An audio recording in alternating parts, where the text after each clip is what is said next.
Chers téléspectateurs, bonjour. Je me trouve aujourd'hui avec Monsieur Omar. Salam alaikum. Wa alaykoum salam wa rahmatullah. Pour une autre édition de Halal ou Haram. Le sujet d'aujourd'hui, avec l'approche de la Coupe du Monde cette année, concerne le football. Sans trop tarder, je pose ma première question à Omar Sahib. Est-ce que faire sa carrière professionnelle dans le football est halal? D'accord. Bon, tiens, je rappelle le principe de l'émission. Je ne suis pas moufti. Donc, je ne vais pas vous dire, à l'issue de cette émission, on ne saura pas si le football est halal ou haram. Il ne s'agit pas de ça. D'accord. Bon, d'emblée, de toute façon, le Saint-Coran ni le hadith ne parlent de football. Donc, vous pouvez jouer au football comme vous le désirez. C'est pas moi qui vous l'interdirai. J'ai aucune autorité pour l'interdire de toutes les manières. Et pour ce qui est de la carrière sportive professionnelle dans le monde du football, il y a deux aspects qu'il faut prendre en compte. Il y a l'aspect strictement physique, à savoir est-ce qu'on a les capacités de pouvoir supporter l'intensité d'une carrière sportive dans le football.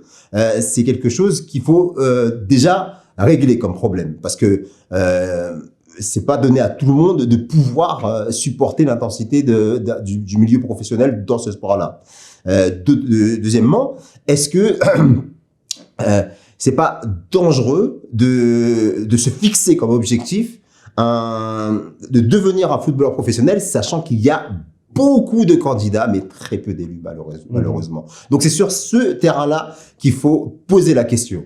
Et si vous vous adressez à un médecin, les médecins vous diront que pour être un footballeur professionnel, attention, il faut en avoir les moyens, parce qu'il faut être suivi médicalement, parce que, attention, si cette pratique intensive n'est pas naturelle pour le corps humain, s'il n'est pas suivi de manière très stricte par des professionnels. D'ailleurs, on voit les grands joueurs, ils ont des kinés, des médecins, ils ont toute une batterie ils ont tout un corps médical autour d'eux pour prendre soin de leur corps. Et peut-être le mental aussi. Et le mental également, tout à fait, parce que bon, et c'est pour ça que si vous n'avez pas de plan B et que vous avez tout mis dans cet objectif-là, c'est comme si vous jouez au loto, quoi. Parce que, et si vous vous ratez bien, quoi. Parce qu'après, il y a pas d'autre recours possible. C'est pour ça qu'on conseille toujours, aux jeunes qui, peut-être, ont même les capacités pour pouvoir le devenir, de jamais abandonner leurs études pour, justement, et les sacrifier à l'autel, justement, d'une activité sportive professionnelle comme celle du football. Mais supposons en fait que la personne réussisse à passer tous ces tests, qu'il a un mental d'acier, il a les conditions physiques qui répondent à ses besoins, il devient footballeur professionnel. Ouais. Donc il commence.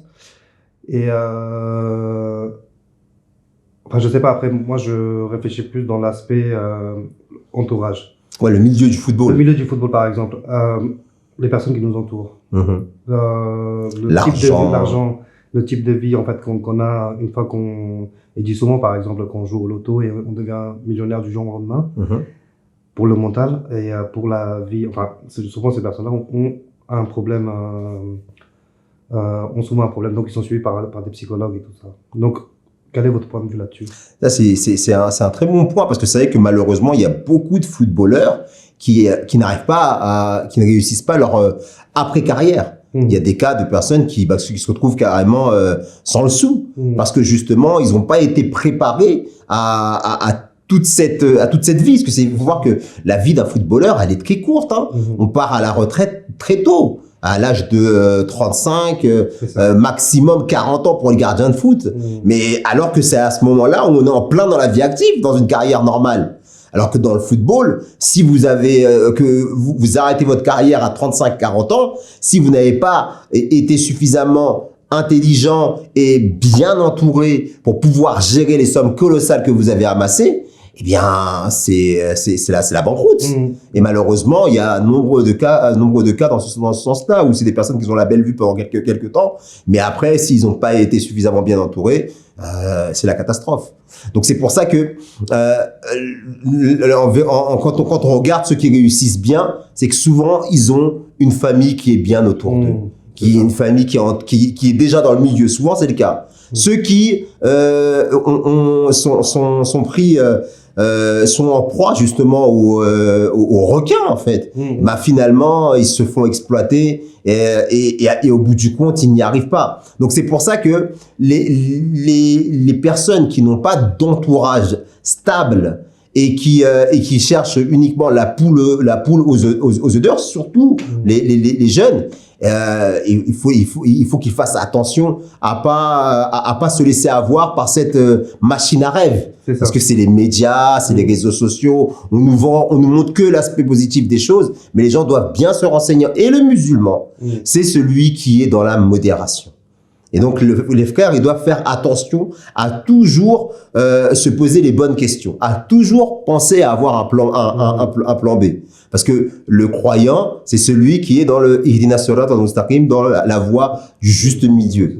Alors, si effectivement, il pense qu'il a les capacités pour pouvoir le devenir, comme je l'ai dit tout à l'heure, jamais, au grand jamais, il ne doit abandonner ses études. Parce que comme on dit en islam, l'éducation, la recherche du savoir est une obligation pour tous les croyants et toutes les croyantes. Et le sport, ou même l'activité professionnelle, c'est quelque chose qui doit accompagner cela. Et on doit être suffisamment intelligent pour pouvoir, si on a la capacité, arriver à allier les deux. Il y en a qui réussissent. Et arriver à un moment donné de voir si effectivement l'un ne marche pas, se consacrer à l'autre. Et en général, c'est se consacrer à l'activité qui a plus de chances de réussir, dans une activité professionnelle ou universitaire, et le football, garder ça en tant que loisir. Mais franchement, c'est le conseil qu'on donne aux gens, c'est vraiment de garder cette activité comme une activité de loisir et ne pas en faire un objectif parce qu'on peut vraiment avoir des grandes désillusions. Et moi, ça, justement, ça me fait venir à une question aussi qui me trotte dans la tête. Vous avez les joueurs, très compliqués, enfin, tout le monde ne réussit pas à arriver à leur fin. Maintenant, vous avez les supporters aussi. Ouais. Qui sont très envoûtés, ils sont très dans le... Ouais, vous avez dit, ils sont envoûtés parfois. C'est ça.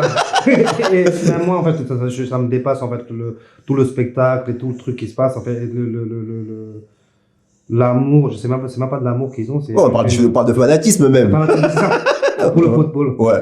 Est-ce que vous avez un point de vue là-dessus? Bah, en fait, le sentiment d'appartenance à un groupe, supporter des gens qu'on aime bien, avec lesquels on s'identifie, parce qu'ils représentent la nation. Il n'y a rien de mal dans tout ça.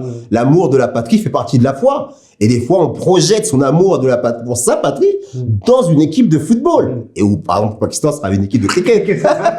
Eh bien, cet amour, justement, pour le maillot, c'est l'amour de la patrie. Et ça, c'est quelque chose de complètement inclusif parce que on se retrouve tous autour d'un objectif commun. On fraternise, on communie ensemble. On est content pour ceux qui jouent, pour qu'ils représentent nos couleurs. Ça, ce principe-là, il est parfaitement en accord avec l'islam parce que ça augmente l'amour du pays. C'est à ce moment-là qu'on se sent, par exemple, français. Par exemple, quand il y a la Coupe du Monde et on voit toutes les différences, elles sont finies, tout le monde est content, tout le monde est heureux, on s'embrasse parce qu'on a gagné, tout cela. Même si c'est éphémère, mais il n'empêche que bon voilà, ça c'est un moment de gaieté, c'est un moment fraternel que l'islam ne renie pas du tout.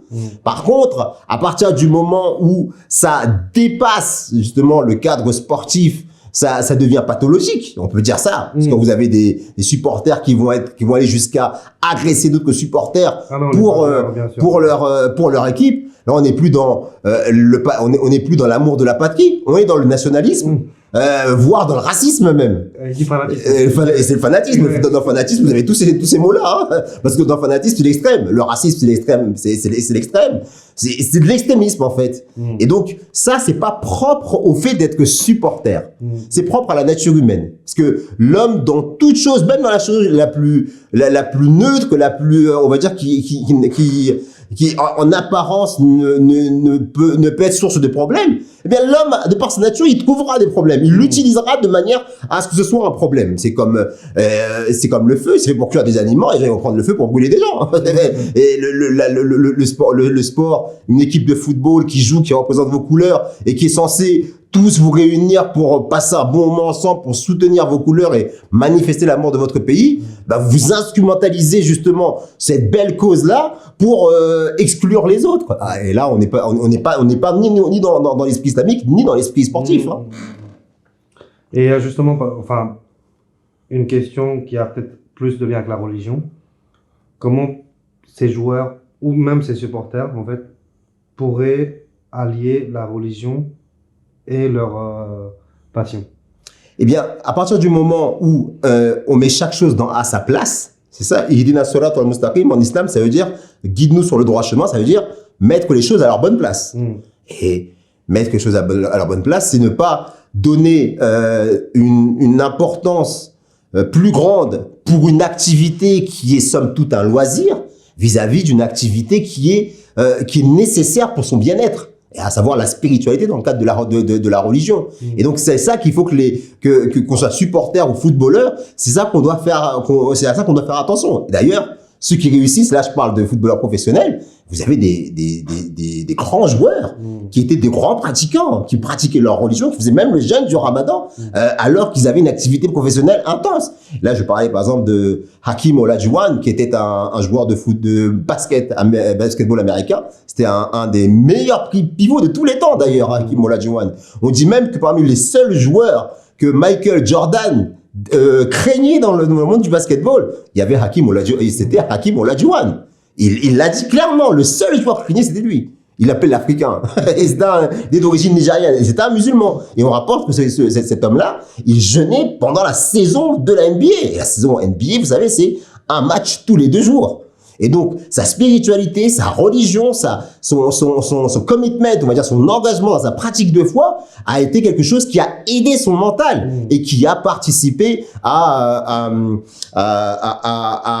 pour lui, à ce qu'il ait déjà des résultats sportifs qui soient hauts en couleur. D'ailleurs, il a eu, je crois, 2 bagues de NBA, je crois, si je me trompe pas. Si je me trompe, je mettrai dans le commentaire. En tous les cas, il a été au moins une fois champion de la NBA. Mais d'ailleurs, ça fait polémique dans le milieu du football, le fait que les joueurs fassent le ramadan, ou même qu'ils prient sur le terrain. Est-ce que vous avez des commentaires là-dessus? Moi, je pense que la foi, c'est quelque chose qui est un droit. Jamais quand un footballeur professionnel fait le signe de croix, on va lui reprocher. Il n'y a jamais de polémique pour cela. C'est ça. Un musulman va se prosterner, c'est sa façon de remercier son Seigneur. Comme le chrétien va faire son signe de croix pour remercier son Seigneur, le musulman va se prosterner et faire des prières pour remercier son Seigneur. En quoi pourquoi une polémique? Parce que c'est un musulman qui se prosterne et pas de polémique lorsque c'est un chrétien. Et pareil pour la Marseillaise, je pense aussi. Et du coup, il justifie en fait certains joueurs en France qui ne chantent pas la Marseillaise. Ça fait toute une polémique, ça fait parler encore aujourd'hui en fait.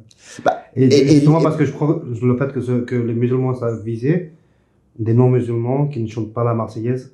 On n'en a pas beaucoup parlé, et c'est vrai qu'il y a... Oui, on fait un amalgame. Ouais, ça veut dire, encore une fois, il faut pas projeter l'enseignement islamique sur un comportement individuel. Genre, et si maintenant une personne, elle est chrétienne et qu'elle ne chante pas la Marseillaise, on ne dirait pas c'est parce que c'est sa religion qui lui interdit. Et pareillement, un musulman qui ne chante pas la Marseillaise, c'est pas sa religion qui lui interdit, puisque l'islam enseigne que l'amour de la patrie fait partie de la foi. Donc les polémiques, elles sont stériles. Il faut pas qu'il y ait de 2 poids, 2 mesures. Je pense que la religion, la foi, ça fait partie intégrante de la personnalité de l'individu, et un sportif, comme tout être humain, il a le droit d'avoir ses propres convictions religieuses. Et si en plus, grâce à ses convictions religieuses, eh bien, il est plus performant, bah pourquoi s'en plaindre? Parce que parmi les joueurs qui manifestent leurs croyances, vous avez quand même, par exemple, Mohamed Salah, je crois qu'il régulièrement, il lève les mains au ciel, il fait une doigt, ou des fois il se prosterne.